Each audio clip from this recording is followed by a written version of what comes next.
आप सभी का स्वागत है। मेरे साथ तीन और शख्सियत हैं। डॉक्टर विकास पाधा एक जाने माने ऑर्थोपेडिक सर्जन हैं और इस समय वो एक बहुत महत्वपूर्ण जो स्वास्थ्य विभाग का नारायणा हॉस्पिटल है वहाँ पर हैं। साथ में रोहित जंड्याल हैं, दैनिक जागरण के वरिष्ठ संवाददाता हैं और ज़्यादा उनकी बीट जो है वो हेल्थ है। पत्रकार और अंतर्राष्ट्रीय मामलों के विशेषज्ञ और स्वास्थ्य विभाग में पकड़ रखने वाले डॉक्टर निगम गुप्ता भी साथ हैं। आप सभी का स्वागत करते हुए आपसे ये जानना चाहता हूं, जिस तरीके के हालात बने हैं, ऑपरेशन सिंदूर में हम कामयाब हुए, मगर उसके साथ बहुत सी चीजों में और जो होना चाहिए था उसमें कुछ कमियां नजर आई, विशेषकर स्वास्थ्य विभाग में। इसीलिए रविवार की सुबह ये तीन शख्सियत जो हैं हमने ली हैं आपके साथ। सबसे पहले डॉक्टर विकास पाधा साहब, अक्सर कहा जाता है सर, जिसको है न निज मानव निज देश का अभिमान है, वो नर नहीं पशु निरा मृतक के समान है। हमें आप पर अभिमान है। डॉक्टर के साथ साथ जम्मू के हितों की बात करते हुए आपने कई नए इतिहास बनाए हैं और विशेषकर मुझे वो दिन याद है जब जम्मू विश्वविद्यालय में एक सेमिनार हुआ था, खचाखच हाल भरा हुआ था। आपने एक उसमें नया आयाम रखा था। कईयों को बहुत अच्छा लगा था, कईयों को तकलीफ हुई थी। हम भारतीय हैं और हमें अपने देश पर जहां अभिमान है, अपने क्षेत्र पर अभिमान है। कल आपने एक जो फेसबुक में एक पोस्ट डाली, वो दिल को छू देने वाली थी, जिस तरीके से आपने लिखा। और जम्मू इग्नोर होता आया है। डॉक्टर विकास पाधा साहब, ये मेरे साथ भी जुड़ा और तब प्रधानमंत्री हमारे देश के अटल बिहारी वाजपेयी थे। तो जब श्रीनगर आया था, मैंने यही सवाल किया था कि आप कहते हैं जम्मू के साथ बड़ी सौतेली माँ का व्यवहार हुआ, मगर जब आप पद पर आते हैं और तब आपको श्रीनगर याद आता, जम्मू बाद में याद आता। चलिए, उसमें मुझे कईयों ने प्रोत्साहन दिया और वो वही रूप जब आपने देखा तो मैं बड़ा ही प्रभावित हुआ हूं और विचलित भी हुआ हूं कि अभी भी वही स्थिति है। आपका जो दर्द छलका है, एक आप जाने माने एक आर्थोपेडिक ऐसे सर्जन है, शरीर के अंगों में बहुत ज्यादा बदलाव करते हैं, बुजुर्गों का भी किया है।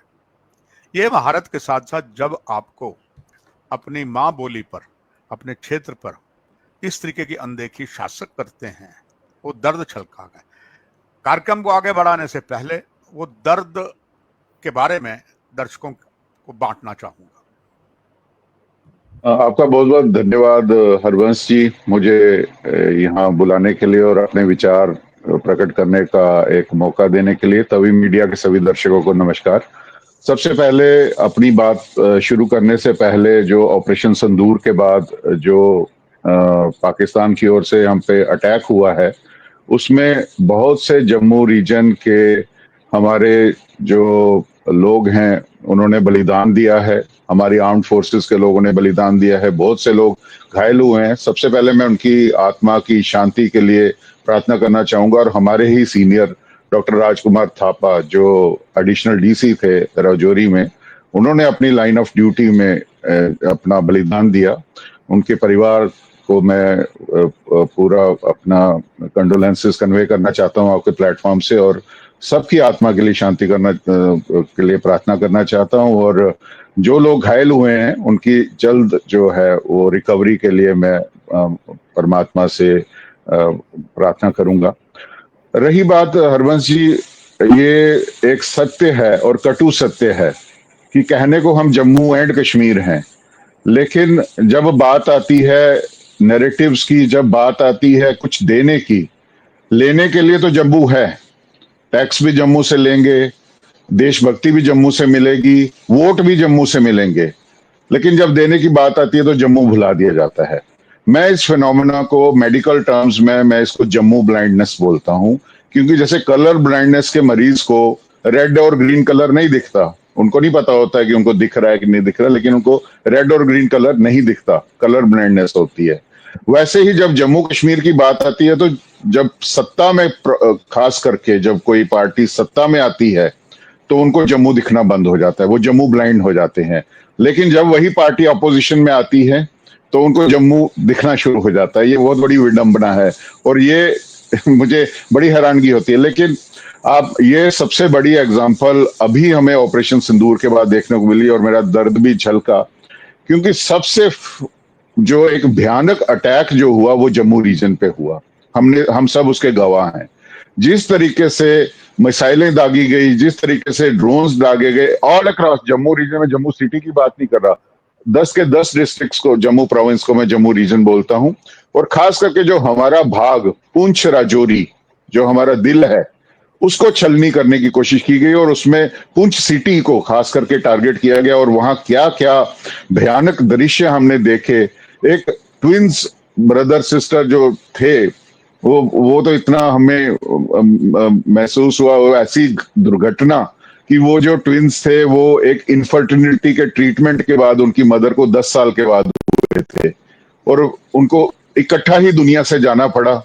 ऐसे फूल जो खिलने से पहले मुरझा गए, ऐसे ऐसे स्कूल पे अटैक, गुरुद्वारा पे अटैक, हमारे ग्रंथियों पे अटैक। तो जो लोग अक्रॉस हिंदू, मुस्लिम, सिख, ईसाई बिना देखे उन पर अटैक किया गया पाकिस्तान द्वारा, लेकिन सीना किसका छलनी हुआ? जम्मू का।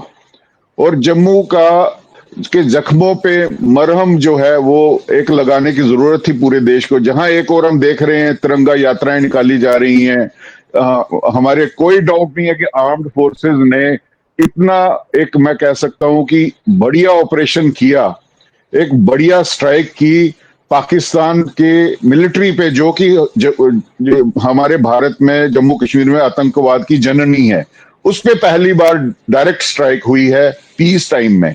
तो ये बहुत बड़ी उपलब्धि है हमारी आर्म फोर्सेस की। लेकिन जब बात आती है सरकार की ओर से रिस्पांस की, तो मुझे एक्सपेक्टेड था कि सारा देश एकजुट होके हमारी सरकार के साथ मिलके जम्मू को जो जख्म मिले हैं उन पे मरहम लगाने के लिए आता। लेकिन उसमें अनफॉर्चुनेटली मुझे वैसी अप्रोच नहीं दिखी। मुझे ना ही कोई मंत्री वहां पहुंचे हुए दिखे, चाहे वो स्टेट की गवर्नमेंट हो, चाहे वो केंद्र की सरकार हो। और दूसरा, मुझे दुख ये हुआ कि प्रधानमंत्री, चलो उन पे बहुत सी रिस्पॉन्सिबिलिटीज हैं, वो आदमपुर एयरबेस पे गए। डिफेंस मिनिस्टर की पहले न्यूज आई कि वो जम्मू आ रहे हैं, लेकिन जब अगला दिन हुआ तो पता चला वो कश्मीर में श्रीनगर में चले गए और जम्मू उनको भूल गया, तो भुला दिया गया। तो मैं अपने आप को कंट्रोल नहीं कर पाया, तो मैंने पोस्ट किया कि जब बात आती है लेने की तो जम्मू याद आता है, लेकिन जब when it opportunity comes to give back कि जम्मू को हमने मरहम भी लगाने हैं, तो जम्मू भुला दिया जाता है। तो हम लोग जैसे कहते हैं ना कि एक किस्म से छला हुआ महसूस किया हमने। हम देशभक्त लोग हैं हमारे। अभी भी आप देख लीजिए बॉर्डर एरियाज में जब बोला गया कि एरिया खाली करिए, तो हमारे मेल मेंबर्स वहां पे रुके कि हमने भारतीय आर्मी के साथ लड़ना है। तो उनको आप ऐसे रीजन को अनदेखा कर रहे हैं। और उस रीजन की आप बात कर रहे हैं जहां की आपने न्यूज भी पढ़ी होगी कि वहां के लोगों ने हमारी सिक्योरिटी इंस्टॉलेशंस का पता दुश्मन को बताया।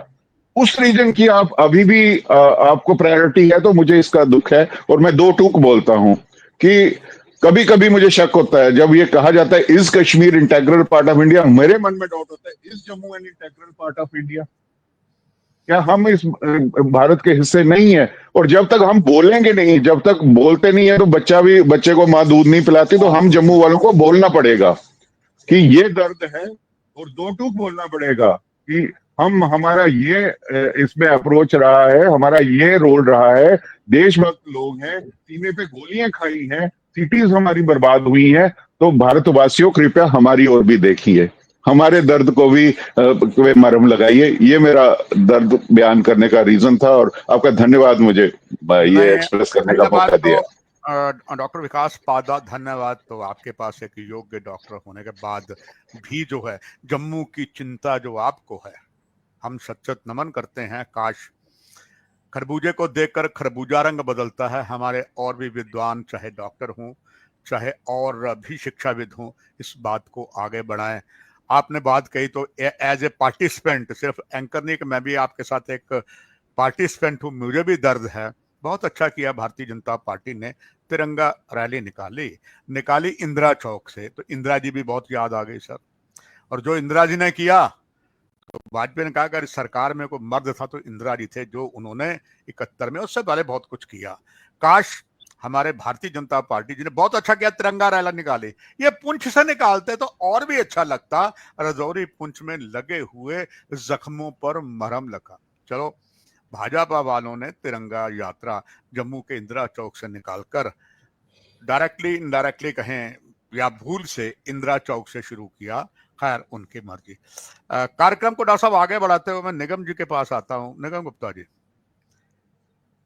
जब भी कोई भी ऐसी स्थिति आती है, जिस तरीके से ऑपरेशन सिंदूर हुआ, स्वाभाविक था।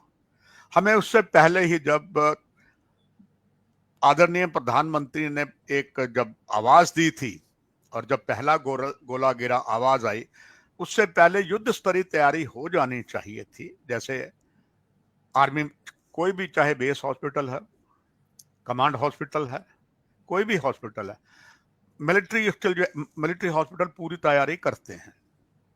मगर निगम गुप्ता जी, मतलब कह लीजिए कलेजा मुंह को आ गया जब हमने देखा कि हमारा स्वास्थ्य विभाग में मेन हमारा जो है वो है गवर्नमेंट मेडिकल कॉलेज जम्मू, मगर वहां जिस तरीके की तैयारियां जीरो जीरो जीरो ही रही, जिस तरीके से पेशेंट उनके बहुत से अटेंडेंट ने विरोध किया और फिर देखा यहां इलाज नहीं मिला या कुछ और कारण होगा, वो सारे ही अमृतसर के एक निजी अस्पताल में अमनदीप में चले। मैं आपसे ये अनुभव आपका लेना चाहता हूं, क्या वजह हुई? ना तो किसी ने रोका। एक समय था निगम जी, डॉक्टर पादा जी को भी याद होगा, अगर कोई रेफर, कोई पेशेंट अगर बाहर रेफर करना होता था, बाकायदा एचओडी से लिया जाता था कि we are unable to make treatment, भेजते थे। किसी ने तो दिया नहीं, और वो सारे के सारे यहाँ से चले गए। जबकि ये बात पूरी तरीके से हो गई थी कि all India institute medical sciences ने सारा इंतजाम कर लिया है।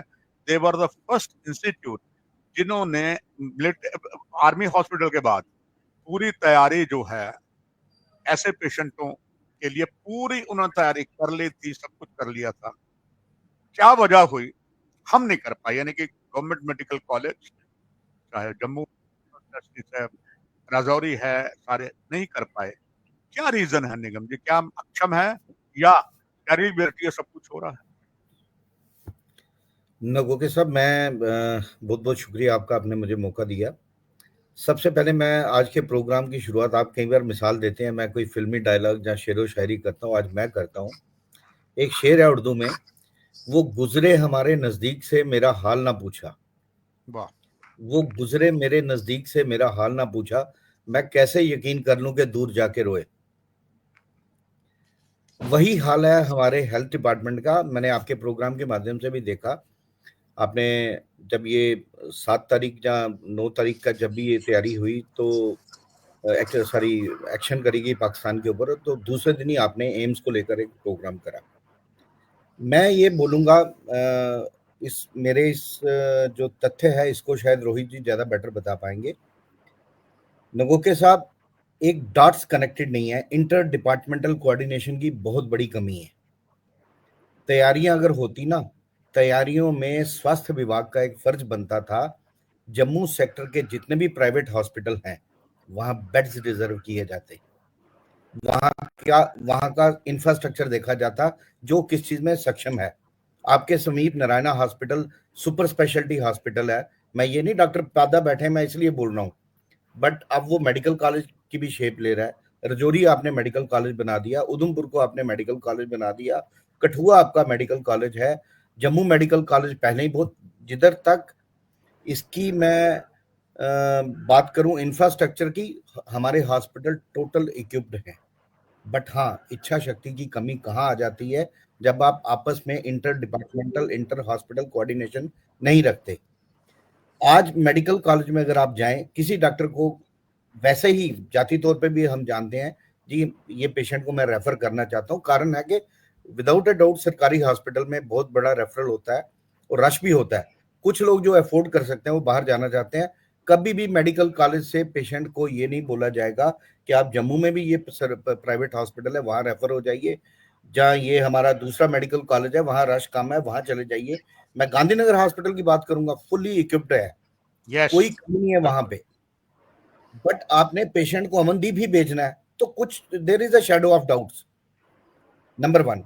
नंबर 2, नगोके साहब, थोड़े दिन पहले जब उमर अब्दुल्ला साहब हमारे चीफ मिनिस्टर बने तो स्किम्स में एक कार्यक्रम था, मैं जब भी उस बने नए नए, बिल्कुल जी ये बिल्कुल नवंबर की बात है शायद, जी, नवंबर बिल्कुल दिसंबर, बिल्कुल। मैं भी उस प्रोग्राम में था। He openly said that he is not satisfied with the healthcare service in Jammu and Kashmir, especially the shortage of manpower and the infrastructure. खैर इंफ्रास्ट्रक्चर के बारे में मैं बोलूंगा नहीं, मैं जम्मू के अलावा और 2-3 स्टेटों में काम करता हूँ। इंफ्रास्ट्रक्चर वाइज जम्मू कश्मीर बहुत सक्षम है, बहुत इक्विप्ड है, बट यस मैन पावर एक बहुत बड़ी कमी है। और इच्छा शक्ति की जम्मू में खासकर मैं बोलूंगा, अपने शहर को अपने उसको बदनाम नहीं करना चाहिए, इच्छा शक्ति की बहुत कमी है।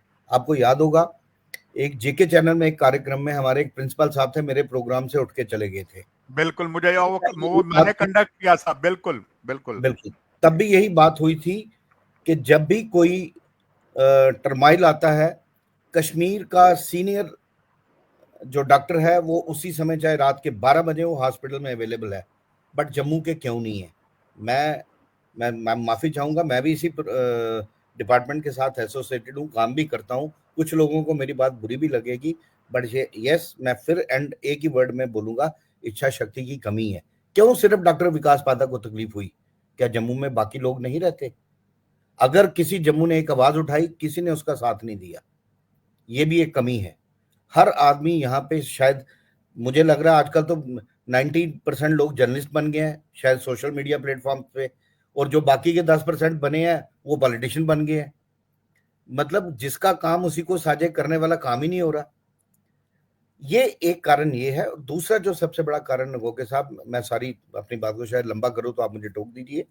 दूसरा एक सबसे बड़ा कारण है, एम्स आपके पास बहुत बड़ा इंस्टीट्यूशन था। इस प्रीमियम इंस्टीट्यूशन को मैं बोलूंगा डायरेक्टली इनडायरेक्टली आप प्रमोट भी कर सकते थे। आपने क्यों अमनदीप में पेशेंट भेजा? मैं चाहता हूं, जो मेरी एक जाती राय है, जरूर इस पे एक डिटेल्ड इंक्वायरी होनी चाहिए। क्या वाकई एम्स का इंफ्रास्ट्रक्चर उतना इक्विप्ड नहीं है, या सिर्फ वो खबरों में ही बोला जा रहा है? अगर वो है तो फिर पेशेंट प्राइवेट सेक्टर में क्यों भेजा गया? ये इस पे जरूर एक डिटेल इंक्वायरी होनी चाहिए, क्योंकि तैयारी, कोविड आता है तो आपको आर्मी सीडीएसओ के हॉस्पिटल चाहिए। दूसरी चीज, कोई भी टर्माइल आता है आपको फिर आर्मी को कहां यूज करोगे? मैं ये नहीं बोलूंगा आर्मी सक्षम नहीं है, आर्मी बहुत सक्षम है, बट क्या सिविल इंफ्रास्ट्रक्चर में, ये उमर अब्दुल्ला ने भी ये बात कही थी, हर जगह हमें फौज को क्यों बुलाना पड़े? हमारा जो बैक एंड पे टीम्स हैं, इवन हमारे पुलिस हॉस्पिटल हैं, उनका इंफ्रास्ट्रक्चर देखिए, वहां इंप्रूवमेंट की जरूरत है, उसको करिए। कुछ ना कुछ सर्विसेज हर जगह चेक होनी चाहिए। प्राइवेट सेक्टर को आप परमिट करते हैं किस ग्राउंड पे? क्या वो डिलीवर कर पा रहा है जिस ग्राउंड पे उसको परमिशन मिली?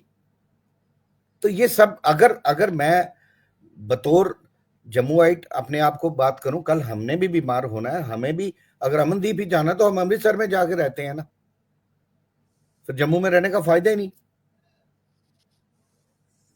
तो कहीं ना कहीं शेडोज ऑफ डाउट हैं सर। बिल्कुल। ये निगम जी, डॉक्टर विकास पादा साहब, रोहित जंडियाल जी का कनेक्शन टूट गया है, वो सामने नजर नहीं आ रहे हैं, तो इसलिए मैं अब अभी वापस जरूर आ जाएंगे, अभी कम्युनिकेशन में उनमें आ गया है।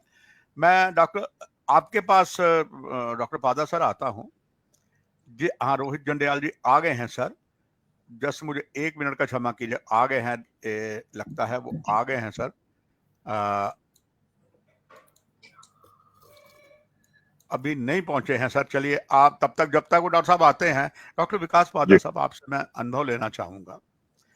जिस तरीके से हालात हुए, आखिर कोई ना कोई तो ऐसा होता है जिन्होंने ये नहीं कहा कि पेशेंट्स हैं। अब रोहित जी आ गए हैं। रोहित जी, आप थोड़े ऑफ द रिकॉर्ड हुए थे, अभी आ नहीं रहे थे। अब मैं डॉक्टर विकास पादा जी की बात लेकर फिर आपके पास आ रहा हूं। डॉक्टर विकास पादा जी, थैंक यू रोहित, आप दोबारा जुड़ गए हैं। आपसे ये जानना चाहूंगा, जिस तरीके के हमारे यहाँ की आपको दर्द हुआ, ये पहली बार नहीं हुआ, मैंने पुराने भी एक एग्जांपल दी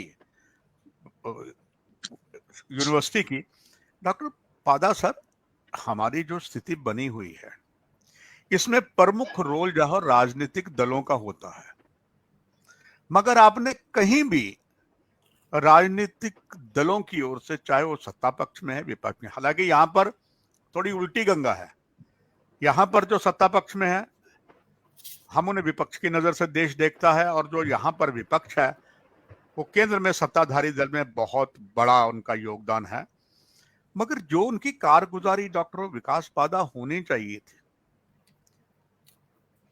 कहीं ऐसा तो नहीं आपको इतना दर्द लगा जब देखा कि ये नहीं जिम्मेदारी कर रहे, आपने की, और इसके लिए आप प्रशंसा के पात्र हैं।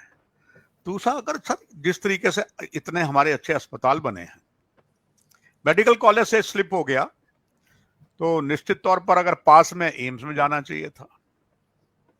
नारायणा भी बहुत अच्छा हो गया, जैसे निगम जी ने कहा, अब तो मेडिकल कॉलेज भी बनने जा रहा है और आप जैसे अच्छे योग्य डॉक्टर वहां पर हैं।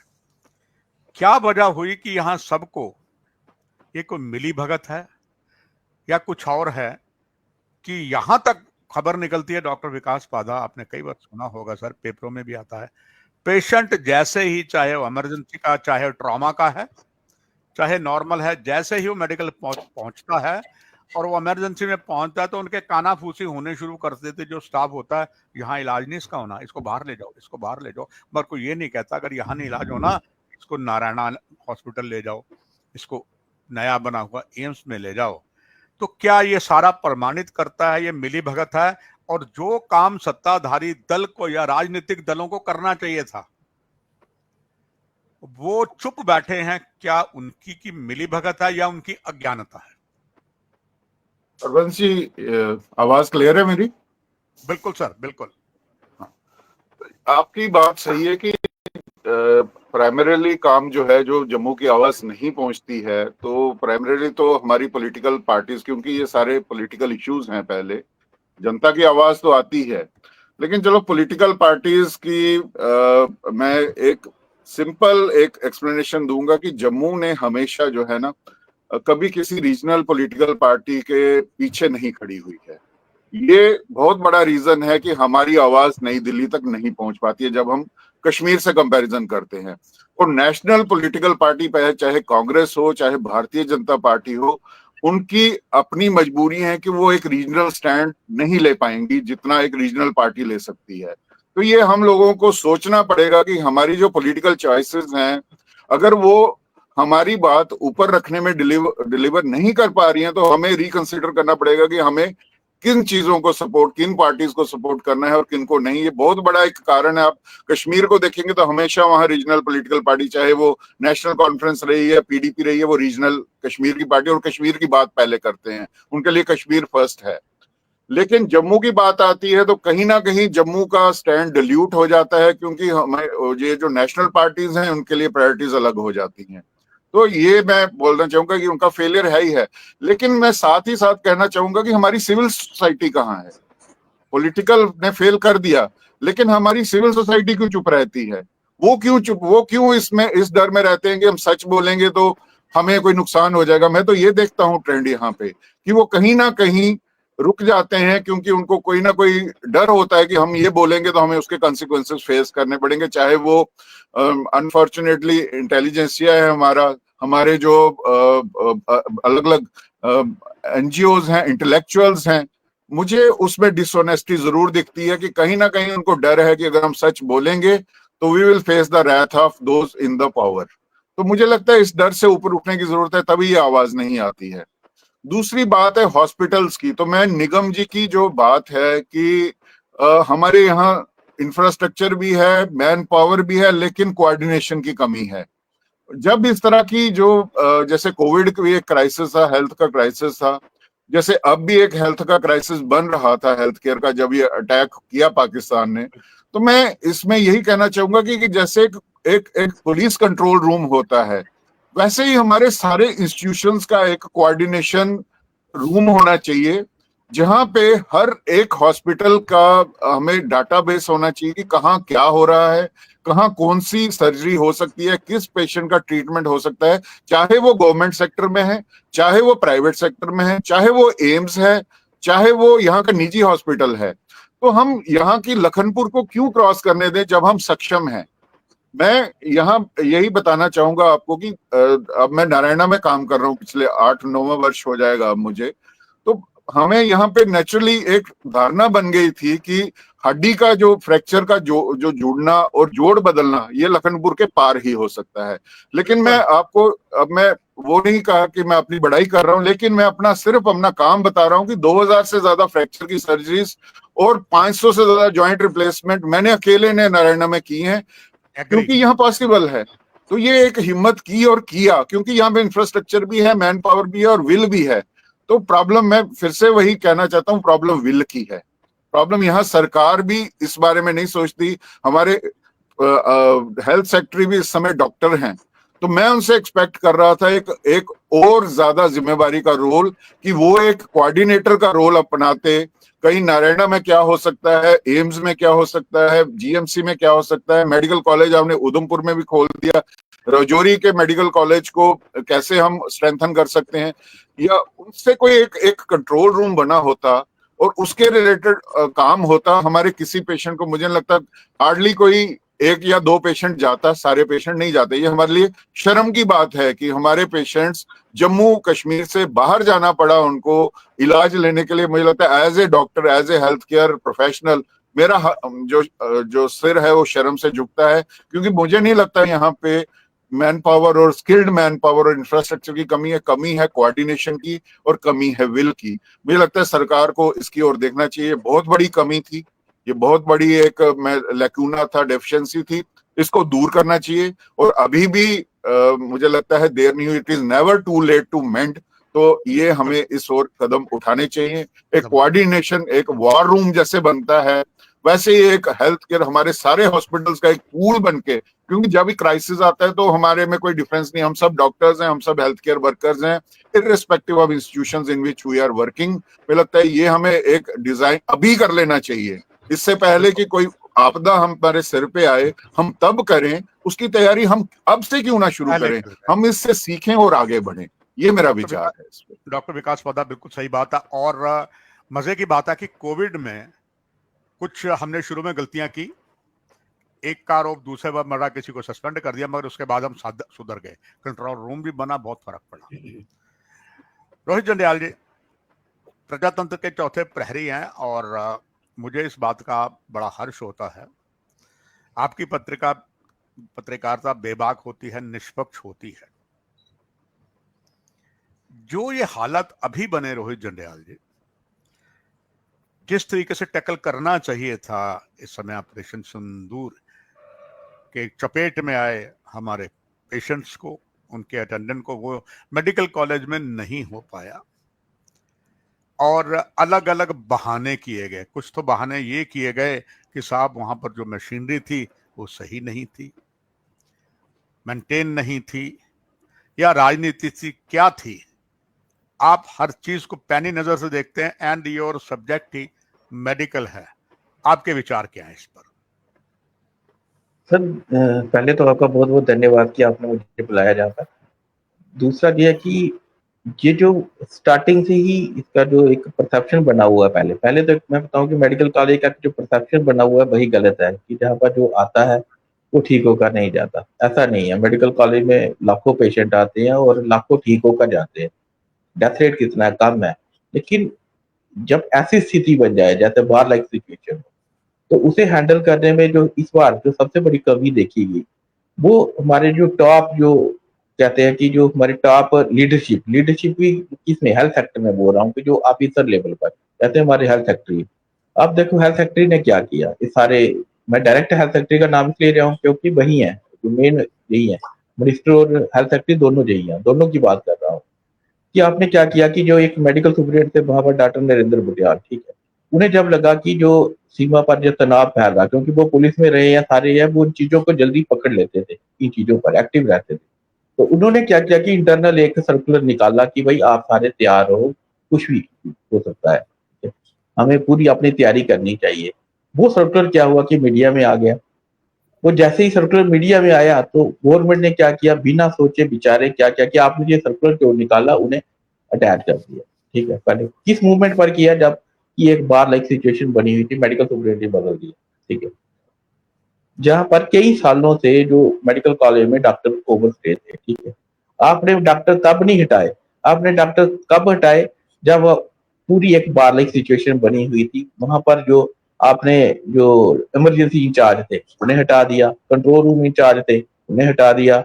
आपके पास मतलब जितनी इंपॉर्टेंट पोस्ट थी, आपके पास डिप्टी मेडिकल सुपरिटेंडेंट की पोस्ट पहले ही नहीं है, पहले ही वहां पर 1 साल के जो वहां पर डॉक्टर नौशीन है वो 1 साल के लिए डेपुटेशन पर श्रीनगर चली गई है। वो पोस्ट 1 साल से पहले ही खाली पड़ी हुई है। आप मेडिकल सुपरिटेंडेंट भी आपने छोड़ दिया, आपने डिप्टी मेडिकल सुपरिटेंडेंट की पोस्ट ही पहले से वैकेंट थी, इमरजेंसी इंचार्ज भी हटा दिया, कंट्रोल रूम का इंचार्ज भी हटा दिया। तो जी कौन सी समझदारी थी कि जब ऐसी सिचुएशन में आपने सारे के सारे इंपॉर्टेंट जो पोस्ट थे वही हटा दिए। अब नया मेडिकल सुपरिटेंडेंट जो मर्जी है, जितना मर्जी काबिल हो, उसे समझने में टाइम लगता है। जब वैसे भी कोई हेल्थ सेक्टर, जब हेल्थ से वो कोई मेडिकल एजुकेशन में आए तो उसे टाइम लगता है कि इतना 1,000 बेडेड हॉस्पिटल है, उसे समझने में टाइम लगता है क्योंकि जो कोई 150 बेड का या 100 बेड का हॉस्पिटल नहीं है मेडिकल कॉलेज। ठीक है, सबसे बड़ी जो गलती की इन्होंने ये की। ठीक है, क्योंकि इन्होंने तैयारी करने ही नहीं दी। जो ऊपर वाले थे, जो फिर नीचे मेडिकल सुपरिटेंडेंट आए, उन्होंने अपनी तरफ से कोई सर्कुलर निकालने की हिम्मत ही नहीं जुटाई, क्योंकि जो पहला मेडिकल सुपरिटेंडेंट था उसे इसलिए हटा दिया क्योंकि वो उसने तैयारी की। जब आपकी अप्रोच ही ऐसी है कि आप एक ऐसी सिचुएशन में हॉस्पिटल वालों को, आप उसे अप्रिशिएट करना चाहिए था उस एमएस को कि आपने स्थिति देखी है, आप खुद उसे कर रहे हो बिना हमारे ऑर्डर के ही, आप खुद इतने अलर्ट हो कि आपने अपने जो नीचे आपके स्टाफ है आप उसे अलर्ट कर रहे हो, लेकिन आपने उसे क्या किया, उसे अप्रिशिएट करने की बजाय आपसे हटा दिया। तो ऐसी स्थिति में कौन सा मेडिकल सुपरिटेंडेंट होगा, कौन सा प्रिंसिपल होगा, जो जब कौन सा ऐसा डॉक्टर होगा जो अपनी तरफ से इनिशिएटिव लेगा, फिर वो वेट करेगा कि ऊपर से डायरेक्शन आएंगी। ठीक है, तो इसका हाल क्या हुआ कि जब अटैक हुआ, जिस दिन तक अटैक हुआ, ठीक है, उस दिन तक तैयारी नहीं थी मेडिकल कॉलेज। आनंद फानंद में सारी तैयारी की गई। जो वार्ड नंबर 1 खाली करवाया गया, फिर 2 नंबर खाली नहीं करवाया गया, वो भी जो वहां पर थे ही नहीं, पेशेंट ही नहीं थे उस जगह पर, वो किया गया। फिर आपका आइसोलेशन वार्ड पहले से ही खाली होता है, आपका डिजास्टर वार्ड पहले से ही खाली होता है। ये सारी तैयारियां तो आपको एक सिस्टम, जैसे डॉक्टर पादा ने कहा कि वो बड़ा अच्छा है कि एक कंट्रोल रूम ऐसा होना चाहिए कि जिसके पास सारी इंफॉर्मेशन हो कि हमारे पास क्या क्या फैसिलिटीज है। जहां पर बिल्कुल भी ऐसी कोऑर्डिनेशन नहीं है, इवन के मेडिकल कॉलेज के जो विद इन जो मतलब इंटर डिपार्टमेंटल कोऑर्डिनेशन भी नहीं है, क्योंकि मेडिकल कॉलेज में अंदर ही इतनी ज्यादा लड़ाई है, इतनी लड़ाई है, एक एक डिपार्टमेंट में हो सकता है कि जो दो दो प्रोफेसर है वही आपस में लड़ रहे हो, एक प्रोफेसर का पेशेंट शायद दूसरा प्रोफेसर ना देखे। ये आज से नहीं है, ये मतलब कई टाइम से है। जब से हेल्थ कवर कर रहा हूँ तब से मैंने देखा कि जो सीनियर डॉक्टर्स हैं खासतौर पर उनकी आपस में बहुत लड़ाई होती है। उसका रीजन कौन जानता है, वो तो डॉक्टर ही जानते होंगे। लेकिन जब ऐसी सिचुएशन आती है, ये नहीं है कि कोविड में मेडिकल कॉलेज में लास्ट में बहुत अच्छा काम किया, बहुत से डॉक्टर्स ने बड़ा अच्छा काम किया, जो घर से बाहर बाहर घर गए ही नहीं, कई टाइम घर पर ही नहीं गए, जहाँ होटल में रुकते थे वहीं से आ जाते थे। अब भी सिचुएशन ऐसी थी, जैसे आपने देखा होगा कि पीजीआई से डॉक्टरों की एक टीम जम्मू में आ गई। लेकिन मुझे जो सबसे बड़ी कमी लगती है वो जैसे आपने कहा कि एम्स वाले, कि एम्स की कोऑर्डिनेशन, मतलब एम्स के साथ कोऑर्डिनेशन नहीं है डिपार्टमेंट। अब इसे, ये तो मुझे लगता है कि डायरेक्ट गवर्नमेंट लेवल पर होना चाहिए कि एम्स के गवर्नमेंट की तरफ से डायरेक्शन होनी चाहिए कि अगर आपको कोई पेशेंट करने है रेफर तो आप मेडिकल कॉलेज से एम्स में कर सकते हैं, आपके जो दूसरे इंस्टीट्यूशन है वहां पर कर सकते हैं। आप देखो कि जब भी किसी घर वाला कोई भी होगा जिसका कोई फैमिली में कोई बंदा इंजर्ड हुआ होगा ऐसी सिचुएशन में, वो तो चाहेगा कि उसका बेस्ट ट्रीटमेंट हो। जब वो आएगा तो उसे लगेगा कि मेरी जहां पर ट्रीटमेंट नहीं हो रही, तो वो वहां से वो इतना वेट नहीं करेगा कि मुझे देखने हेल्थ मिनिस्टर आ रहे हैं या अलग अलग पार्टियों के लीडर आ रहे हैं। वो ये देखता है कि मेरे पेशेंट को कौन सी ट्रीटमेंट मिल रही है। वो जब देखता है ट्रीटमेंट नहीं है तो वो चला जाता है नेचुरली, कहीं लोग पीजीआई में चले गए, कहीं अमनदीप में चले गए, कि वहां पर वो इसलिए गए कि उन्हें लगा कि हाँ हमें मतलब एक सेटिस्फैक्ट्री जो ट्रीटमेंट नहीं मिल रहा है। लेकिन मुझे लगता है कि उससे ज्यादा जो रिस्पॉन्सिबल है, मैं मेडिकल कॉलेज जो एडमिनिस्ट्रेशन है उससे ज्यादा रिस्पॉन्सिबल जो हायर अथॉरिटीज पर बैठे हुए हैं, मिनिस्टर्स बैठे हुए हैं, जो एडमिनिस्ट्रेटिव सेक्रेटरी बैठे हुए हैं, उन्हें ठहराता हूँ। मैं सर एक आपको बड़ी एग्जांपल देता हूँ, जैसे हेल्थ डिपार्टमेंट है। अब देखो हेल्थ डिपार्टमेंट में क्या है, मेडिकल एजुकेशन की आप छोड़ दो, इतना बड़ा डिपार्टमेंट है, वहां पर डायरेक्टर ही नहीं है, कई सालों से डायरेक्टर ही नहीं है। आप क्या करते हैं, डायरेक्टर किसे बनाते हैं, डायरेक्टर बनाते ही नहीं किसी को। आप एक जो गांधीनगर हॉस्पिटल में जो सीनियर मोस्ट मेडिकल सुप्रिटेंडेंट होता है, जिसकी डिप्टी डायरेक्टर की पोस्ट है, उसे आप क्या करते हैं कि इंचार्ज मतलब वो भी परमानेंट नहीं, इंचार्ज डिप्टी डायरेक्टर हेडक्वार्टर बनाते हैं। फिर उसे क्या करते हैं, इंचार्ज डिप्टी डायरेक्टर को आप एडिशनल चार्ज देते हैं डायरेक्टर हेल्थ का। तो अगर ऐसा है तो मैं जो कहता हूँ कि फिर एडमिनिस्ट्रेटिव सेक्रेटरी की क्या जरूरत है, स्पेशल सेक्रेटरी तो है, और स्पेशल सेक्रेटरी को ही एडिशनल चार्ज दे दो एडमिनिस्ट्रेटिव सेक्रेटरी का, तो फिर तो जरूरत ही नहीं है। अगर अगर सबसे बड़ी हेल्थ डिपार्टमेंट में अगर डायरेक्टर की जरूरत ही नहीं है, मतलब पिछले कई सालों से जितने एडमिनिस्ट्रेटिव सेक्रेटरी रहे हैं उन्हें लगता है कि डायरेक्टर की हमें जरूरत ही नहीं है, मतलब परमानेंट डायरेक्टर की जरूरत ही नहीं है, तो कैसे चलेंगे डिपार्टमेंट। आप जितना मर्जी इंफ्रास्ट्रक्चर क्रिएट कर लो, आपके मेडिकल कॉलेज और एसोसिएटेड हॉस्पिटल है 7-8 जितने भी हैं, तो आपका मेडिकल कॉलेज हो गया, एसएमबीएस हो गया, आपका सीडी हॉस्पिटल हो गया, आपका सुपर स्पेशलिटी हो गया, आप हैरान हो गए कि इनमें से मैक्सिमम हॉस्पिटल्स में जो सीटी स्कैन मशीन खराब पड़ी है, महीनों से खराब पड़ी हुई। मेडिकल कॉलेज की चलती है एक, ठीक है, एक रोहित बोन जंडाल, एंड ये जैन की क्यों चलती ठीक, है। मैं ये जानना चाहूंगा आपसे, ये क्यों ठीक नहीं हो रही हैं? वजह क्या, आंतरिक लड़ाई है या फंड्स की कमी है या बेपरवाही है? सर आप देखो कि जहां पर सिस्टम क्या है, ये सिस्टम ही सारा गलत है। कि अगर आपको पता है कि ये 10 साल पुरानी है या 12 साल पुरानी है, कि इसकी लाइफ कितनी है, 7 साल, निगम जी ज्यादा बेटर बता सकते हैं, वो कि उसके साथ जुड़े हुए हैं, लेकिन इनकी लाइफ कितनी है, 7 मैक्सिमम 10 साल तक चला लोगे आप। लेकिन जहां पर 20-20 सालों से चीजें लगी हुई है, ठीक है, आप उन्हें जो एडमिनिस्ट्रेशन है, जहां पर मैं जो लोअर लेवल की एडमिनिस्ट्रेशन को उतना रिस्पॉन्सिबल मानता हूँ जितनी ऊपर की है, कि आप जो टाइमली आप सारी चीजें ऊपर पहुंचाओ कि भाई जो हमारे जहाँ जो मशीनरी है ये खराब पड़ी हुई है, खराब होने जा रही है, आप नई इसकी प्रोक्योरमेंट नई जितनी भी है वो नई चीजें खरीदो। लेकिन जहाँ क्या हो रहा है, सुपर स्पेशलिटी हॉस्पिटल में मुझे लगता है सितंबर या अक्टूबर में लास्ट में सीटी स्कैन मशीन खराब हो गई थी। अब अभी तक वहां पर सुपर स्पेशलिटी, जिसका नाम में सुपर स्पेशलिटी है, वहां पर अभी तक सीटी स्कैन मशीन आप 8 महीनों से जब भी पूछो तो बोलते हैं कि इसका प्रोसेस चल रहा है, ऐसे खरीदने का लगता है उसे। जहां पर तो जो जेके मेडिकल सप्लाई कारपोरेशन है वो भी एक कटघरे में खड़ी होती है कि आपका क्या प्रोसेस है खरीदने में।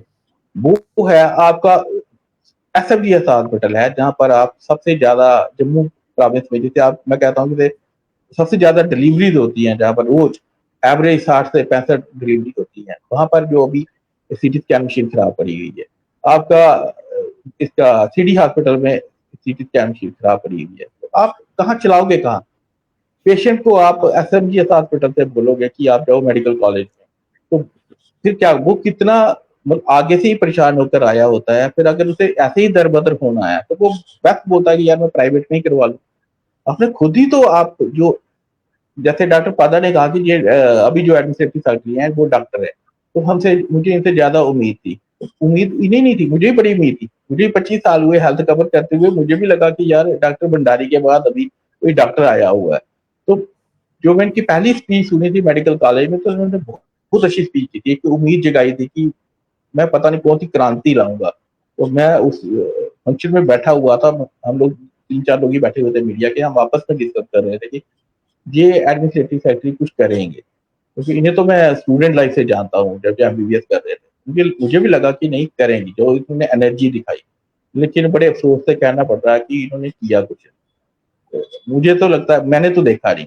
आप टाइमिंग बदल दो हॉस्पिटल की, 10 से 9 कर दो, उससे कोई फर्क नहीं पड़ता, जब तक आप नीचे आपकी जो वर्किंग स्टाइल है, जो आपका, जब तक उसे नहीं बदलोगे, जब तक आप किसी भी चीज में अकाउंटेबिलिटी नहीं लगाओगे, तब तक मुझे नहीं लगता कि कोई चीज का फर्क पड़ता है। आपकी मशीनरी आप ठीक नहीं करवा पाए अभी तक। मैं आपको बताऊं, एसएमजीएस हॉस्पिटल में डिप्टी मेडिकल सुप्रिटेंडेंट की पोस्ट पिछले 8 महीने से खाली पड़ी हुई है। मेडिकल सुप्रिटेंडेंट गांधीनगर की हॉस्पिटल पोस्ट खाली पड़ी हुई है। मैटरनिटी हॉस्पिटल गांधीनगर हॉस्पिटल में मेडिकल सुप्रिटेंडेंट की पोस्ट खाली पड़ी हुई है। मेडिकल कॉलेज में डिप्टी मेडिकल सुप्रिटेंडेंट की पोस्ट खाली पड़ी हुई है।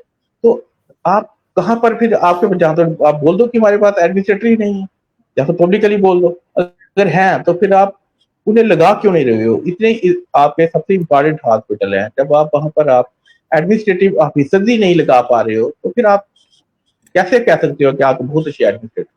मुझे लगता है कि मुझे लगता है बहुत कमी है अभी हेल्थ सेक्टर में। और आज से जो 20 या 22 साल 25 साल पहले, जब मुझे लगता है डॉक्टर पादा भी पढ़ रहे होंगे, तब मेडिकल कॉलेज का एक मेडिसिन डिपार्टमेंट होता था, जहां पर जम्मू के जो जाने माने जो डॉक्टर्स होते थे, कि किसी का भी आप नाम ले लो, डॉक्टर कुरियार का नाम ले लो, डॉक्टर एस के गुप्ता का नाम ले लो, डॉक्टर आपके भारत भूषण का नाम ले लो, आप कितने डॉक्टर थे, मैंने बोले डॉक्टर एस के गुप्ता थे, फिर आपके डॉक्टर ये थे कार्डियो के, अब इतने डॉक्टर थे कि अब आप नाम लो, आप मेडिसिन डिपार्टमेंट गिने चुने एक दो डॉक्टर को छोड़कर डॉक्टर मेडिकल ना आपके सर्जरी डिपार्टमेंट में है कि सर्जरी डिपार्टमेंट में एक आपके अच्छे, लेकिन आप मैक्सिमम जगह पर आप देखो कि मेडिकल कॉलेज की हालत है जो डिग्रेड हुई है, अच्छा नहीं हुआ है। आप 20 सालों के बाद मेडिकल कॉलेज अच्छा नहीं हुआ है। अगर अभी एक आप विधानसभा में तो जाते थे, रोज जाते थे, हम इससे ज्यादा आप कवर करते थे। विधानसभा में इस बार एक पूरा डेटा आया था कि मेडिकल कॉलेजेस में कितनी पोस्टें खाली हैं। मुझे हैरान करने वाली बात थी कि उधमपुर मेडिकल कॉलेज में 87% जो पोस्ट थी वो वैकेंट थी नॉन गैजेटेड की, और हंदवाड़ा में 93% पोस्ट जो नॉन गैजेटेड की वैकेंट पड़ी हुई थी। तो आप सोच लो कि ये क्या चीजें चला रहे हैं। जब आप 93 पोस्ट अगर परसेंट पोस्ट अगर वैकेंट हो एक मेडिकल कॉलेज में, तो फिर एडमिनिस्ट्रेटिव फैक्ट्री भी फेल है और प्रिंसिपल भी फेल, तो पूरी जो आपके हेल्थ मिनिस्टर हैं वो भी फेल है। रोहित जी, अमेजिंग बातें आपने की हैं। निगम जी, आपकी तरफ आ रहा हूं। एक फिल्म शोले थी, उसमें एक बड़ा अच्छा, हर शोले का डायलॉग वर्ल्ड फेमस रहा है। उसमें एक जगह डायलॉग था जब वो अमिताभ बच्चन और धर्मेंद्र को मालगाड़ी में लेके एक पुलिस स्टेशन के से दूसरे जाते हैं, संजीव कुमार इंस्पेक्टर का रोल अदा कर रहे थे, तो धर्मेंद्र थोड़ा मजाकिया था, तो अमिताभ को पूछता, वीरू ये थानेदार को हमने कहीं देखा है? तो अमिताभ हमेशा सीरियस रोल में थे, तो कहते हैं मुझे पुलिस वालों की शक्लें एक जैसी नजर आती हैं। जिधर रोहित जंडियाल जी ने इशारा किया, एक प्रजातंत्र का मंदिर फिर जम्मू कश्मीर में शुरू हुआ, विधानसभा का सत्र श्रीनगर में शॉर्ट था, इसमें पूरा था। बिल्कुल सही कह रहे हैं रोहित जंडियाल जी, हम लोग खुद गवाह हैं। निगम गुप्ता जी, जब क्वेश्चन हुए और क्वेश्चन में जो आंसर आए, पैरों तले जमीन इसलिए खिसक गई कि हम ये डंका पीट रहे थे कि हमारा जो यहाँ पर पहले राष्ट्रपति शासन था उसमें विकास की गंगा, सारी नदियां बह गई, पर यहाँ पर इतना ज्यादा घालमेल था हर विभाग में, ना केवल मेडिकल कॉलेज में, कहीं ले लीजिए, जल शक्ति ले लीजिए, कहीं ले लीजिए, सब जो है वो गुड़ गोबर हुआ था। ये पता लग गया, जो शोले फिल्म का डायलॉग यहाँ यथार्थ हो गया कि मुझे पुलिस वालों की शक्लें एक जैसी नजर आती। निगम जी, ये तो हाल रहा। अब समाप्त की तरफ आते हैं। आपका बहुत अनुभव है और कई क्षेत्रों में आपकी महारत है। आपसे जानना चाहूंगा, let bygones be bygones क्या किया जा सकता है? क्योंकि ये बात तय है कि हम पर अभी खतरा टला नहीं है, क्योंकि पड़ोसी बदला नहीं जाता और सपोला जो है और डंक मारने से उसका बेटा भी बाज नहीं आता। हम अलर्ट हैं, भारत सरकार भी अलर्ट है, मगर जम्मू कश्मीर के अलग अलग विभाग पंगु बन चुके हैं, बन रहे हैं। इसको कैसे ठीक किया जा सकता है, आपके विचार?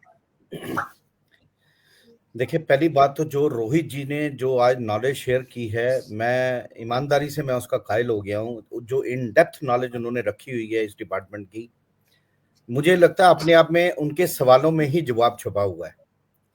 देखिए, लोगों के साथ कोई भी डिपार्टमेंट हो, चाहे वो सिविल इंफ्रास्ट्रक्चर की बात करें, चाहे वो सरकारी इंफ्रास्ट्रक्चर है, चाहे किसी भी तरह का ले लो, रेगुलेटरी अथॉरिटीज। मैं एक बड़ी छोटी सी मिसाल देता हूं। अगर आप 20-25 साल पहले चले जाएं तो हर सब्जी की दुकान पे, हर करियाने की दुकान पे एक रेट लिस्ट टंगी होती थी। उसको चेक करने के लिए एक मॉनिटरिंग मैकेनिज्म था प्रॉपर इन प्लेस, जो आज मिसिंग है हर सेक्टर से, ना कि हेल्थ से। रेगुलेटरी अथॉरिटीज को स्ट्रेंथन करने की जरूरत है। और सिविल सोसाइटी, मुझे आज भी याद है, रोहित जी इसको एग्री भी करेंगे, SMGS हॉस्पिटल में बड़ी पुरानी बात है, डॉक्टर यशपाल शर्मा जब मेडिकल सुप्रेंट वहां होते थे, वो सिविल सोसाइटी के नुमाइंदों को जरूर वहां पे इनवाइट करते थे। Yes, agree, right. या और बिल्कुल। एक अभी भी ऐसा नहीं है कि वो सिस्टम बंद हो चुका है, अभी भी मुझे नाम नहीं पता, एक वो शायद डिस्ट्रिक्ट हेल्थ कमेटी होती है जहाँ जिसके चेयरमैन लोकल एमएलए होते हैं और कुछ और सिविल रोगी सोसाइटी से कल्याण लोग। समिति, कौन सी कमेटी? रोगी कल्याण समिति। रोगी कल्याण समिति। हाँ, रोगी कल्याण कमेटी। मुझे याद नहीं है कब रोगी कल्याण समिति की मीटिंग पिछले 10 साल में हुई है, शायद एक आधी होगी हो, तो उसके बारे में मैं कहूंगा नहीं। अब 2-3 इशारे हैं। पहला इशारा मैं बड़ी क्लियरली बोल रहा हूं, वाकई में रेगुलेटरी अथॉरिटीज और मॉनिटरिंग मैकेनिज्म की बहुत कमी आ गई है। एडमिनिस्ट्रेशन जब ये सोचे कि मुझे डायरेक्टर हेल्थ की जरूरत नहीं है, मुझे मेडिकल एडॉकिज्म जिसे हम बोलते हैं, इतना बड़ा एडॉकिज्म एक सिस्टम के अंदर, खासकर जिसे आप प्रायोरिटी सेक्टर का नाम देते हैं, तो बंद करिए ये सब बातें बोलना। सरकार की तरफ से चेक एंड बैलेंस बनाया जाता है जो सरकार नहीं कर रही, क्योंकि चहेते लोग सीट्स ऑफ पावर पे बिठा दिए जाते हैं, वो एक बहुत बड़ा कारण है। इंडस्ट्री तो मैं नहीं समझता पब्लिक इंटरेस्ट में कोई काम हो रहा है, इंडस्ट्री तो ट्रांसफर इंडस्ट्री ही चलती है, कहीं भी आप सिस्टम में ले लीजिए। रेगुलेटरी सिस्टम आज की डेट में हमारे डिपार्टमेंट्स के अंदर सरकार का काम है इंश्योर करना, चाहे वो आज उमर अब्दुल्ला जी की सरकार आई है, चाहे वो हमारा पहले एलजी प्रशासन था। दूसरी बात, एक बात रोहित जी ने बीच में बोली कि मशीन की जो लाइफ स्पैन है वो 5-7 साल है। ऐसा नहीं है रोहित जी, पहले मशीनें हमेशा जब भी खरीदी जाती थी, एक हालांकि गवर्नमेंट की तरफ से कोई स्पेसिफिक गाइडलाइन नहीं है इसको लेकर, बट एक स्टैंडर्ड एक प्रैक्टिस जो मार्केट में मानी जाती थी, हर मशीन को 5 साल की वारंटी के साथ खरीदा जाता था और 2 साल उसके ऊपर एएमसी सीएमसी कॉन्ट्रैक्ट उसी प्रिंसिपल मैन्युफैक्चरर के साथ होता था, ये बेसिक 7 साल। और उस सप्लायर को या उस मैन्युफैक्चरर को एक अंडरटेकिंग देनी पड़ती थी डिपार्टमेंट को कि he has to ensure that spares of this particular equipment shall be available with him or in the open market for next 7 year after even the expiry of warranty. So ये चीजें अगर हम club करें तो 12 से 14 साल तो minimum life span है मशीन का। अब बात कर रहा हूं, मैं नहीं यहाँ पे किसी पे दोष या आरोप प्रत्यारोप के लिए बैठा हूं, बट यस, एक सिस्टम इन प्लेस ऑलरेडी है हेल्थ डिपार्टमेंट में।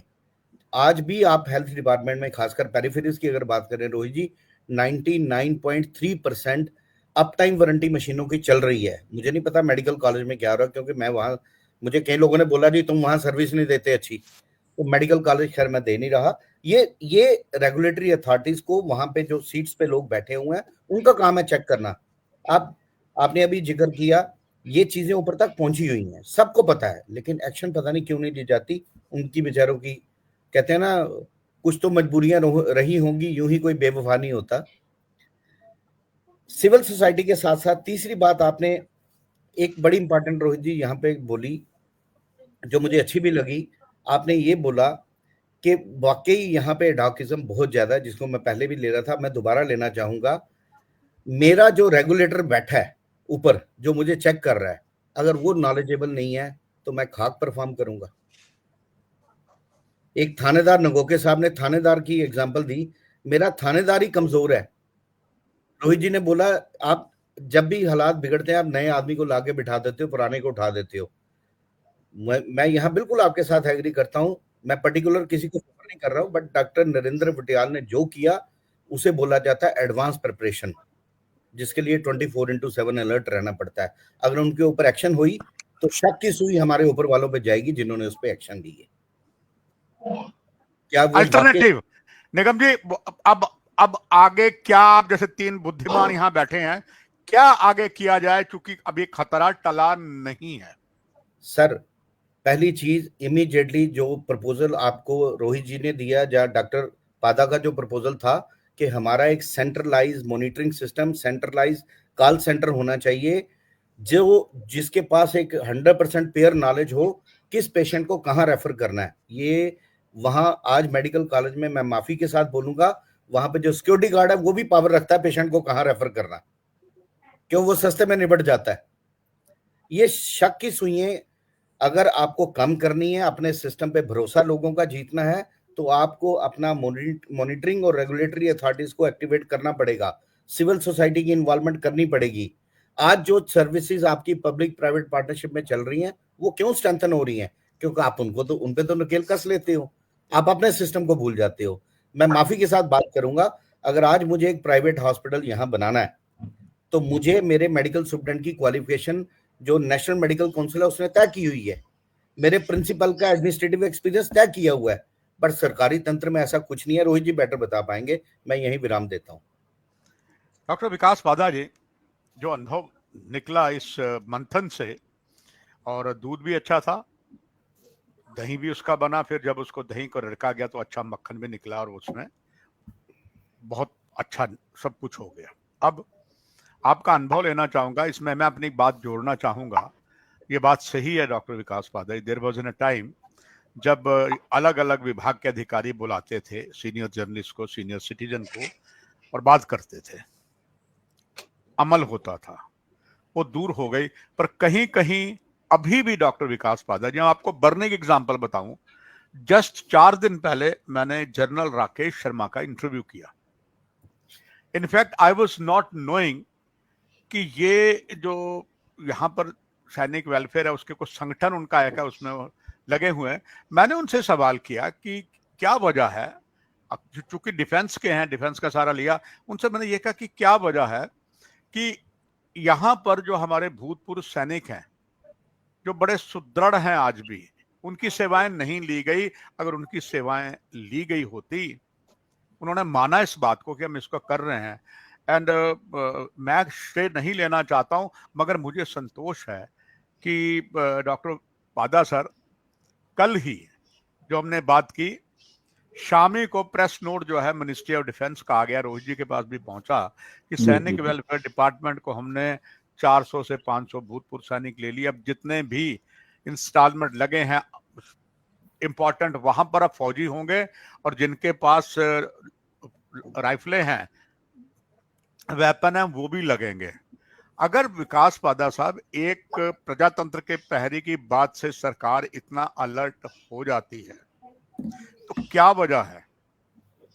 मैं पर्सनल आप पर भी आऊंगा कि नारायणा में आप ही लगता है बात करते हैं तो लगता है कि विकास पादा एक नारायणा में एक पीआरओ हैं, सामाजिक कार्य आप कर रहे हैं, बावजूद इसके ये जो कमियां आ रही हैं ये कैसे दूर की जाए? क्योंकि फिर मैं वही शब्द जोड़ूंगा, अभी खतरा टला नहीं है, क्योंकि पाकिस्तान के इरादे अभी भी नेक नहीं है, हालांकि उसको शिकंजा कसा हुआ है। मैं बिल्कुल आपकी बात से सहमत हूँ हरबंस जी कि अभी खतरा टला नहीं है। मैं तो पर्सनली यही मानता हूँ कि ये एक पॉज है, जैसे एक युद्ध विराम होता है, ये एक टेम्पररी पॉज है। जैसे अभी आगे ये राउंड 1 हुआ है, राउंड 2 होगा। जैसे हमारा हिस्ट्री देखें पाकिस्तान की, तो ये सुधरने वाले नहीं है, ये फिर से आएंगे और अटैक करेंगे, क्योंकि ये इनकी फितरत ऐसी है, इनका मंशा ठीक नहीं है हमारे देश के लिए। तो मुझे लगता है ये हमें उसके लिए एक तैयारी करने का एक मौका मिला है, और एक एक क्षण, एक एक मिनट हमें उसके लिए यूटिलाइज करना है। जैसे आपने एग्जांपल दी अभी एक्स सर्विसमैन की, तो मुझे लगता है कि मैंने अभी न्यूज पढ़ी, वो आज के डेली एक्सेलशियर में भी कवर हुआ है, वो मेरे ख्याल में संख्या 4000 है शायद, उसमें 4000, अगर मैं गलत 4000 से 5000, बिल्कुल ठीक है सर। हाँ, 4-5 हजार की संख्या है, तो बहुत अच्छा ये स्टेप है। इसी तरह पे मैं ये बोलना चाहूंगा सरकार को कि हमारे पास कितने ही experience doctors, senior doctors Jammu region में, फॉर्मर प्रिंसिपल्स, फॉर्मर डायरेक्टर्स, जो भी जिनका वास्ट एक्सपीरियंस है हेल्थ केयर में, फौरन उनकी इमीडिएटली एक कमेटी बनाई जाए, एक उनको एक मैंडेट दिया जाए कि ये जो कोऑर्डिनेशन की हम बात कर रहे हैं अलग अलग इंस्टीट्यूशंस में, उसको कैसे प्रैक्टिकल रूप में हम एक जामा पहनाएं। ये मुझे लगता है इमीडिएटली करना पड़ेगा। हर हॉस्पिटल का डाटाबेस मंगवा के, जैसे एक कॉल सेंटर की बात की निगम जी ने, बिल्कुल हमें इस पे जुट जाना चाहिए। ये मान के चलें कि परमात्मा ने हमें अपॉर्चुनिटी दी है एक तैयारी करने की, ताकि जो इनोसेंट लाइव्स जो गई हैं और जो घायल लोग हम बचा सकते थे, जो इस कंफ्यूजन के कारण नहीं बचाए जा सके क्योंकि उनको समय पे इलाज नहीं मिला, कम से कम वो चीज हम रोक लें। तो और इसमें मैं ये भी कहूंगा, चाहे कमांड हॉस्पिटल है, चाहे प्राइवेट के हमारे हॉस्पिटल्स हैं, बहुत सारे जम्मू में भी हॉस्पिटल्स हैं, अब सरकारी है, एम्स है, मुझे लगता है हमें एक एक यूनिट की तरह उनको देखना चाहिए, ना कि अलग अलग सेक्टर, ये कि वो वाला सेक्टर है कि ये वाला सेक्टर नहीं। ये क्राइसिस है, ये वॉर का टाइम ही मान लीजिए इसको, ये मैं नहीं कहूंगा कि पीस टाइम है, ये एक किस्म से इमिनेंट वॉर है। उसकी युद्ध स्तर, जैसे बात आती है युद्ध स्तर पे, अगर युद्ध की तैयारी करनी है तो युद्ध स्तर पे होनी चाहिए। तो मुझे लगता है कि एक इमीडिएटली पब्लिक पार्टिसिपेशन के साथ, और पब्लिक पार्टिसिपेशन में भी वो जो डॉक्टर्स जो इसमें काम कर चुके हैं, जिनके पास ढेर सारा एक्सपीरियंस है एडमिनिस्ट्रेशन का भी, मेडिकल और हेल्थ एजुकेशन में, उनको भी मुझे लगता है कि आगे आना चाहिए। मैं अपील करना चाहूंगा आपके माध्यम से भी, घर पे बैठे ना रहें, प्लीज अपने ओपिनियंस शेयर करें। किससे डरने की कोई जरूरत नहीं है। जब एक अच्छी इंटेंशन के साथ आप बात करेंगे, पब्लिक आपके साथ आएगी। तो कहीं ना कहीं एक मैं ये चाहूंगा कि हमारे लैक ऑफ इनिशिएटिव हमारी सिविल सोसाइटी की तरफ से भी है, कोई बोलता ही नहीं है। हम मन ही मन में व्हाट्सएप ग्रुप में अपनी भड़ास निकाल लेंगे, लेकिन पब्लिकली कोई नहीं बोलेगा, डरेंगे। मुझे लगता है कि हमें जो अच्छी बात है, जिससे हमारी भलाई हो सकती है, और खासकर पहले हमें मानना पड़ेगा कि त्रुटियां हैं हमारे हेल्थ केयर सेक्टर में, तभी हम उसमें सुधार ला पाएंगे। और सच है इसमें कि त्रुटियां हैं। आज भी पेशेंट अगर जम्मू कश्मीर से बाहर जाता है तो ये हमारे लिए अच्छी बात नहीं है। तो हमें बहुत काम करने की जरूरत है। और मुझे लगता है कि ये जो समय मिला है हमें, एक जैसे आईपीएल में हम देखते हैं स्ट्रेटेजिक टाइम आउट, कि जिसमें हम स्ट्रेटजी डिवाइस करते हैं, हमें इसकी तरह लेना चाहिए इस समय को। ये जो अभी समय हमें एक मिला है कि अभी वहां से अटैक नहीं हो रहा, मिसाइलें नहीं आ रही, ड्रोन्स नहीं आ रहे, कब शुरू हो जाए, कब पाकिस्तान बोले कि युद्ध विराम, ये जो सीज फायर जो उन्होंने मानी है वो हम नहीं मान रहे, तो मुझे लगता है कि उसकी तैयारी करने की जरूरत है। पब्लिक को मैं फिर अपने सीनियर्स जो हमारे फॉर्मर प्रिंसिपल्स रहे हैं, डायरेक्टर्स रहे हैं, जिनको चाहे वो प्राइवेट सेक्टर में भी रहे हैं, वो कृपया आगे आए, अपनी बातें रखें। और सरकार को भी जैसे ये एक्स सर्विसमैन वाला स्टेप लिया है, हेल्थ केयर में भी इस तरह का स्टेप एक करने की जरूरत है, लेने की जरूरत है। तभी हम तैयारी कर पाएंगे। और जो भी त्रुटियां हमें अभी दिखी हैं, हमने इतनी डिस्कशन, फ्रूटफुल डिस्कशन की है, हमें ये दोबारा करने की जरूरत ना पड़े। मेरा यही विचार है हरबंस जी। पूरा विश्वास है इन बातों पर अमल होगा। रोहित जंडियाल जी, आखिर में आपका जो लंबा अनुभव है, आगे क्या किया जा सकता है?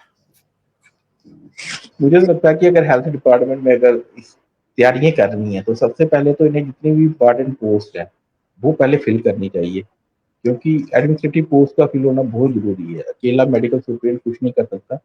उसे उसके जो, अगर गवर्नमेंट ने पोस्टें बनाई हैं तो कुछ सोच समझ कर बनाई हुई है कि कोई पोस्ट क्रिएट हुई है मेडिकल सुपरिटेंडेंट या डिप्टी मेडिकल सुपरिटेंडेंट या प्रिंसिपल की या डायरेक्टर की, तो उन्हें सबसे पहले फिल करना चाहिए, क्योंकि उसमें एक दूसरे का जो एक्सपीरियंस काम आता है, एक दूसरे का सहयोग काम आता है, तो बहुत ज्यादा एक दूसरे को बेनिफिट होता है उससे स्थिति को संभालने में। दूसरा, इस बार जैसे सिचुएशन आई थी तो ऐसा नहीं था कि बहुत से जो रिटायर्ड डॉक्टर हैं, जो बाहर डॉक्टर हमारे काम कर रहे हैं, मेरे बहुत के साथ कॉन्टेक्ट है, बहुत ने इस बार मैसेज किया था गवर्नमेंट को। मैंने एक पोस्ट की थी तो उस पोस्ट पर उन्होंने कमेंट किया था कि हम हमें कभी भी बुलाओ, हम जम्मू आने के लिए तैयार हैं, जब भी आप बोलो ऐसी सिचुएशन में। तो जम्मू के डॉक्टर ऐसा नहीं है कि जम्मू के डॉक्टर हमेशा तैयार रहते हैं बाहर से आने के लिए। ये तो गवर्नमेंट को स्टेप उठाना है कि वो उन्हें बुलाती है या नहीं बुलाती है। दूसरी चीज है कि इनके पास परमानेंट एक डिजास्टर मैनेजमेंट एक वार्ड है मेडिकल कॉलेज के पास, ठीक है। आपके पास आइसोलेशन वार्ड है जहाँ पर जो हमेशा खाली रहते हैं, तो उसमें इन्हें तैयारी करने में ज्यादा प्रॉब्लम है नहीं। आपके पास टीम है, आपके पास कंट्रोल रूम ऑलरेडी बना हुआ है मेडिकल कॉलेज में, हर चीज पहले से बनी हुई है। सिर्फ उन्हें आपने इच्छा शक्ति दिखानी है, और ऊपर से जो एडमिनिस्ट्रेटिव फैक्ट्री है जहाँ आपके मिनिस्टर्स हैं, उन्हें बीच में इंटरफेयर नहीं करना चाहिए, बिल्कुल फ्री हैंड देना चाहिए नीचे जो एडमिनिस्ट्रेशन है कि आप उन्हें ये बोलना चाहिए कि आपको हमारी तरफ से कोई हेल्प चाहिए तो हम देने को तैयार है, आप अपने तरीके से करो। क्योंकि एक डॉक्टर ही अच्छी तरीके से मैनेज कर सकता है, एक मिनिस्टर नहीं कर सकता। जो एक प्रिंसिपल मैनेज कर सकता है वो मिनिस्टर नहीं कर सकती, ना ही एडमिनिस्ट्रेटिव फैक्ट्री कर सकता है। इतना नॉलेज मेडिकल कॉलेज के प्रिंसिपल को होगा मेडिकल कॉलेज का, इतना एडमिनिस्ट्रेटिव फैक्ट्री को नहीं होगा। तो मुझे लगता है उन्हें फ्री हैंड देना चाहिए थे। आर्मी को फ्री हैंड दिया था, वैसे ही डॉक्टर को भी फ्री हैंड देना चाहिए कि वो अपने तरीके से काम करो, आप पीछे अच्छा मैनेज करो। एक कोऑर्डिनेशन कमेटी जरूर बनाओ आप, जो एक ऐसी सेंट्रलाइज, एक ऐसा, इन्होंने मेडिकल एजुकेशन में इन्होंने एक पोस्ट ली थी डायरेक्टर मेडिकल एजुकेशन की, जिसे आज दिन तक इन्होंने फिल ही नहीं किया है। मुझे लगता है कि ऐसे पोस्टें भी फिल करनी चाहिए, सिर्फ क्रिएट करने से कुछ नहीं होता। अभी बड़ा टाइम है इनके पास, मुझे लगता नहीं है कि इतनी जल्दीबाजी में पाकिस्तान कोई कुछ हिमाकत करेगा जरूर, लेकिन इतनी जल्दी नहीं करेगा। तो मुझे लगता है कि इन्हें इस टाइम को अच्छी बेस्ट तरीके से यूटिलाइज करना चाहिए और तैयारी करनी चाहिए। बहुत धन्यवाद, आप तीनों महानुभाव का एक अच्छा अनुभव मिला। निश्चित तौर पर सरकार भी इसे सकारात्मक लेते हुए इन मुद्दों को बिल्कुल सही तरीके से उठाएगी ताकि जनता जनार्दन सुखी रहे। डॉक्टर विकास पादा सर, निगम गुप्ता सर, रोहित जंडाल जी, आप सभी का धन्यवाद। फिर चर्चा में भाग आपको दोबारा लेने के लिए मैं कष्ट दूंगा। धन्यवाद। Thank you.